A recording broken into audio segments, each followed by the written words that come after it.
Nobody deserves that. Nobody. Regardless of how angry you might be or vexed you might be. Something wrong with you.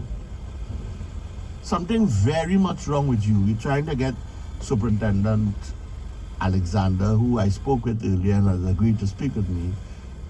He is a busy man, so we'll keep trying.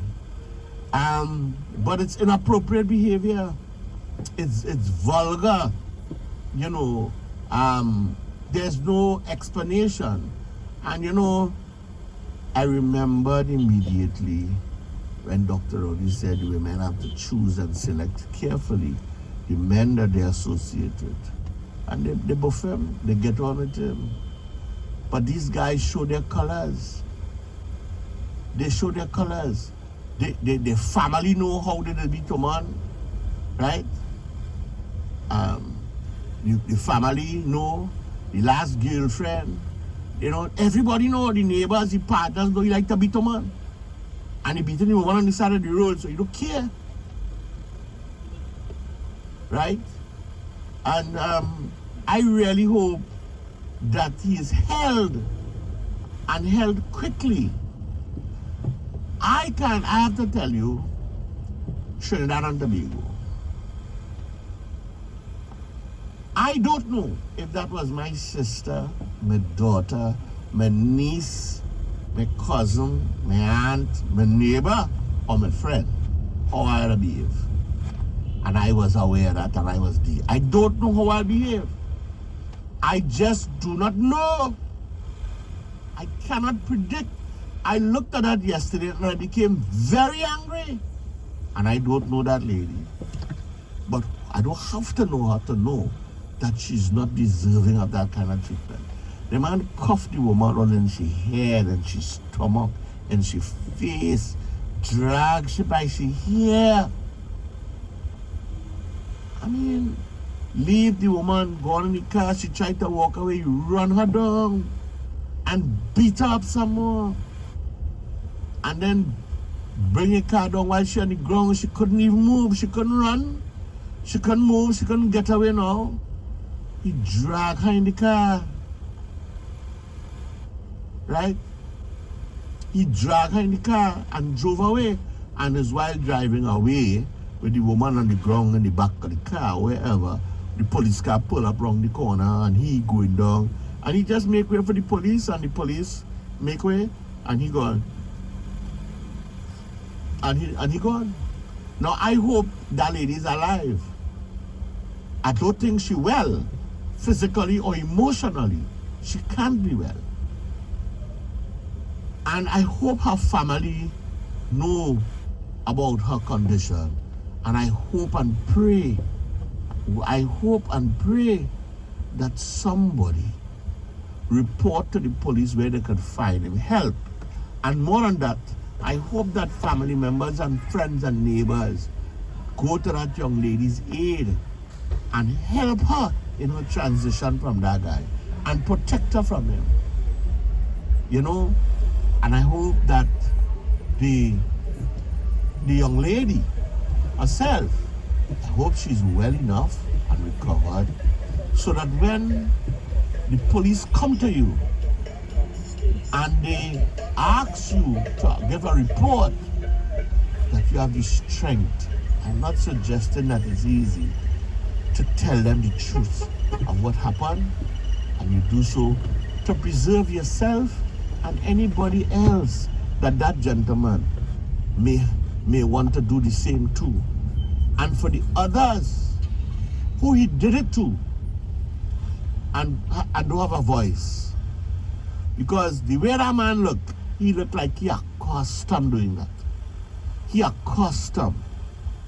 And I don't want to hear no explanation from that fella. Because nothing that fella says could justify raising his hand in the first instance. But the amount of licks that woman get. Trinidad and Tobago, for those of you who didn't see it, I'm glad you didn't see it. It wasn't nice. I was very disturbed of yesterday evening and today. All of it. I was sick.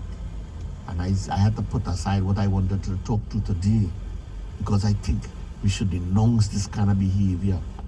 And family and friends should intervene. Call the police. Do something and assist. I mean, that fella is the biggest coward I know.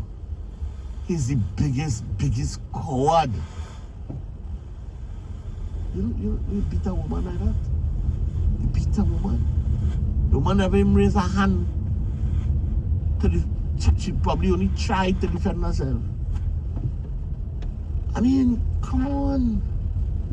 And again, and somebody made the point, the police cannot be everywhere. You know?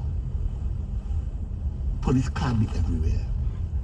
But we need to help the police to treat with these issues. And I going on to say, you know, young women, parents and family members have to play a better role. You know, our young women feel, well, we big. Yeah, we big. We big woman. You can't tell me who to like and who not to like. But yeah, we can't tell you who to like, you know. But let us know who you're liking, because there was another one where a young lady was shot. Which part is it? By Toyota, somewhere there in Bartaria. No, by the Brits. And she had a date and she had his boyfriend, and unfortunately she got killed. He is still critical in hospital. I hope he recovers. But the grandfather was saying he didn't know who she was dating, and that if he knew who it was, he would have intervened. Now, this is a 25-year-old. This young lady is a young adult, and I don't know if they take it on anybody. But he said that he said that the best of his knowledge, she was going out with some friends, work friends. So I don't know if the information is accurate, and she may have hid her relationship for one reason or the other. But you know, I would like that parents and family members try to open the lines of communication with children. And children meaning not only the babies and in your arms and primary school and secondary school, but our young adults. Let them be able to come and talk to you, you know. Let them be able to come and talk to you about anything. Create that environment that you can talk to you about anything that they child, whether they're living in your house now or they move out. You know, let them be able to communicate with you. You know, I see that young woman get shot up and she died, and then this one yesterday that was shown on Beyond the Tape. We were mantra earlier. We all them woman group and them that jump out when the Japanese woman got killed. Where the voice? Where the voice? They only know to tackle deceased Raymond Timke and Dr. Rowley. Dr. Rowley had to be careful what he's talking about. Who is he to tell people who man to take? Well, we all is now. All they concerned about is women. With the UNC, when they jump out on the young lady up on the old Arima Old Road, and they take charge, man, and they're so concerned, and they march, and they light candle, and they take over the church in Five Rivers. Let you see them. And Kamala said, Dr. Roddy, show up here. She don't show up here. And they carry on. Where are they? Where all here? Where the concern is done? Or you've lost the political opportunity now? So you ain't interested no more. We have to care for our women. We have to care for our children. We have to care for our senior citizens. We just have to start to care again. We have to. It's getting worse. It's getting worse. I really was hoping that by today we'd hear that the police hold the fella. We'd hear he hold him and he lock up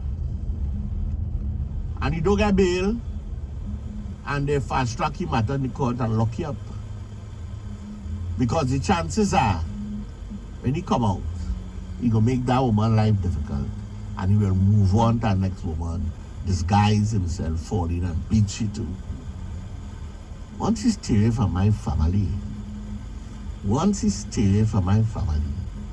because I'm not tolerating that. No.